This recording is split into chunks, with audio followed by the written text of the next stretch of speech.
কিছু ভিন্নতা আছে, সেটি স্বাভাবিক। তবে আমি বিশ্বাস করি ভিন্ন ভিন্ন রাজনৈতিক ধারার মাঝেও বৃহত্তর পরিসরে আমাদের সবার মাঝে একটি বিষয় আদর্শিক ঐক্যমত রয়েছে, আর সেই বিষয়টি হলো একটি গণতান্ত্রিক বাংলাদেশ প্রতিষ্ঠা। আমরা সবাই এমন একটি দেশ গড়তে চাই যেখানে আর কখনো ফ্যাসিবাদ বা স্বৈরাচার মাথাচাড়া উঠবে না বা উঠতে পারবে না। আমরা সবাই একটি স্বাধীন ও সার্বভৌম বাংলাদেশ চাই, যেখানে জনগণের অধিকার ও স্বাধীনতা কেউ কেড়ে নেবে না। আমরা সবাই একটি নিরাপদ ও সুরক্ষিত বাংলাদেশ চাই, যেখানে গণ আকাঙ্ক্ষা প্রতিফলন ঘটবে। নির্বাচিত ও কিন্তু পতিত সেই রাজনীতির ভিত্তি ছিল দুর্নীতি, দুঃশাসন, এক্সপ্রেশন। আমরা মনে করি একটি দেশের প্রথম কাজ হচ্ছে রাষ্ট্রকে নিয়মতান্ত্রিক উপায় পরিচালনা করা, যেন রুলস বেস অর্ডার ঠিক থাকে। রাষ্ট্র হবে আওয়ামী লীগের মতন পরিবারতন্ত্র বা অলিগার্কি তৈরি হবে না। ডিভিশন এবং ডিসক্রিমিনেশন থাকবে না। সমাজের প্রতিটি স্তরে পলিটিসাইজেশন বা ইনস্টিটিউশনাল কোলাপস ঘটবে না। প্রিয় উপস্থিতিবৃন্দ, আমরা নিশ্চিত করতে চাই সর্বোচ্চ চেষ্টা থাকবে আমাদের আগামীর বাংলাদেশে আর কোনো ব্যক্তি, এমনকি প্রধানমন্ত্রী ও স্বৈরাচারী হয়ে ক্ষমতার অপব্যবহার যেন করতে মত প্রকাশের স্বাধীনতা নিশ্চিত করতে চাই।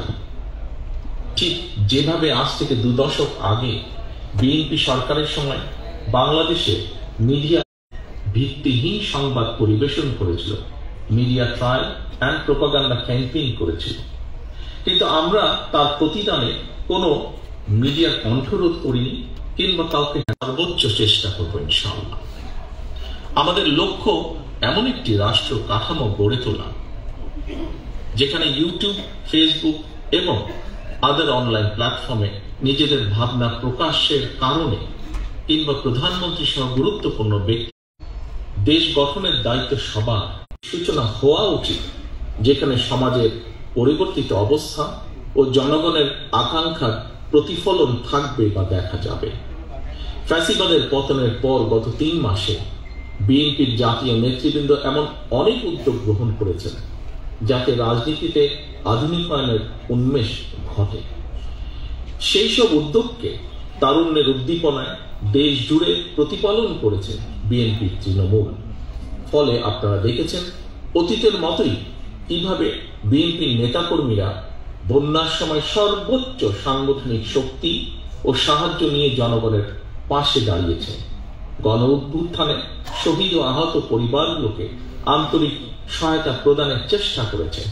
জনদুর্ভোগ এড়াতে মোটরসাইকেল বহর বা শোভাযাত্রা থেকে নিজেদের বিরত রেখেছে বা রাখার চেষ্টা করছে। পলিটিক্যাল প্রোগ্রাম শেষে অত্র স্থান ক্লিন এবং টাইডি রাখার চেষ্টা করছে। নগরের দেওয়াল থেকে ব্যানার এবং পোস্টারগুলো অপসারণ করছে বা করার চেষ্টা করছে।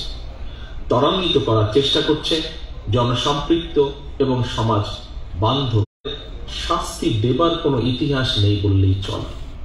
সাম্প্রতিক ঘটনাবলী থেকে দেখা যায় ১৫০০-এরও অধিক গণতান্ত্রিক মানুষকে গণ অভ্যুত্থানে হত্যা করার পরেও আওয়ামী লীগের কোন পরে দেশের ল অ্যান্ড অর্ডার সিচুয়েশন ভেঙে পড়েছিল, ছিল পুলিশের অনুপস্থিতি।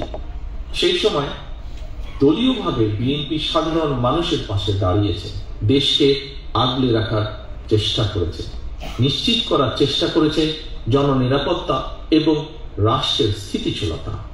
প্রতিহিংসার রাজনীতিতে না জড়িয়ে সহিংসতাকে প্রতিহত করেছে এবং ধর্ম, বর্ণ কিংবা ভৌগোলিক আদর্শ অবস্থানে নির্বিশেষে প্রত্যেক নাগরিক যেন তার ধর্মীয়, রাজনৈতিক, সাংস্কৃতিক ও সামাজিক অধিকার বিনা বাধায় উপভোগ করতে পারে, সেই লক্ষ্যই সবার। সম্মানিত অতিথিবৃন্দ, আজ আমরা 31 দফার আলোকে যে আলোচনা এখানে করেছি তা নতুনভাবে সংজ্ঞায়িত করবে বাংলাদেশের আর্থ সামাজিক উন্নয়নকে।